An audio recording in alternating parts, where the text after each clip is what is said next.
খিদে পাচ্ছে। তো খিদে পাচ্ছে বলার কি আছে, ওখানে একটা চিপস আছে, যাও গিয়ে খাও।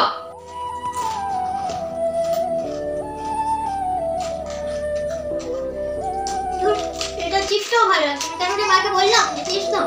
ও মা, আমার না চিপসটা খেতে ভালো লাগছে না। চিপস খেতে ভালো লাগছে না তো ফেলে দাও, ওখানে কেক রাখা আছে, গিয়ে খাও। ফ্রিজে ছিল, যাই ওখানে বসে এবারে আরাম করে খাই। কেকটাও ভালো লাগছে না, কেন না আমাকে বললাম আমি নিশ্চয়ই খাবো না, তবুও মাকে গিয়ে বলি যাই। আমার কেকটাও ভালো লাগছে না। উফ, এই মেয়েটাকে নিয়ে তো মহা মুশকিলে পড়েছি। তো কেকটা ভালো লাগছে না, ওটাও ফেলে দাও, দিয়ে দেখো আমি যদি কোনো খাবার থাকে খাও, যাও। ঠিকই বলেছে, ফেলে দিই। ভালো লাগে না বলে মা তো তখন ফেলেই দিতে বলেছিল, যাই এটাও ফেলে দিই। তোমার কাছে আর কিছু আছে? আমার না কিছুই খেতে ভালো লাগছে না। তোর পরীক্ষার খাতাগুলো আমি চেক করতে বসেছিলাম, তুমি এত বিরক্ত কেন করছো আমায়? আর আমার কাছে কিছু নেই, এ নাও এই ক্যাডবেরিটা আছে, এইটা অন্তত খেয়ে একটু উদ্ধার করো, আর কিন্তু আমাকে বিরক্ত করবে না।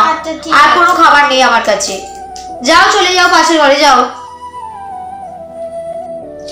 কাজের বাড়িতে কাজ করা মানে তারা মানুষকে আর মানুষ বলে মনে করে। কাজ করতে করতে কত বেলা হয়ে গেল, এদিকে আমাকে ছুটিও দিচ্ছে না আর খেতেও দিচ্ছে না, আর ওদিকে আমার বাচ্চা মেয়েটা একটা চিপস কিনে নিয়ে যেতে বলেছে, তাই কখন নিয়ে যাব সেটাই ভাবছি। আমার না যেতে যেতেই তার মনে হয় দোকানটা না বন্ধ হয়ে যায়। কি করি বলো তো, এই বাড়ির একটা বাচ্চা আছে, দেখি ওর কাছে চেয়ে দেখি ওর কাছে কোনো খাবার হয় কি। এই তো, কি এগুলো খাবার বলতে না খাবার, দেখি তো একটু প্যাকেটটা খুলে কি আছে। ও বাবা, এ তো কেক, নিশ্চয়ই এই বাড়ির বাচ্চাটা অর্ধেকটা খেয়ে অর্ধেক কেকটা ফেলে দিয়েছে। আর এই প্যাকেটটায় কি আছে? ও, এও তো অনেকগুলো চিপস আছে, মানে দু চারটে খেয়েছে, তারপর পুরো ভর্তি প্যাকেট এটা। আরে এটা তো ক্যাডবেরিটা দেখেছো তো, কাটেই নেই।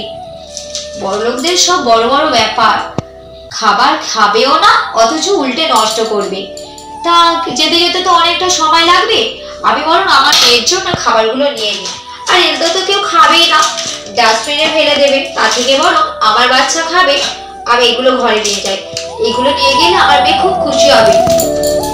আমি বরং দিদিমণিকে বলে এই খাবারগুলো আমার ঘরে নিয়ে যাই।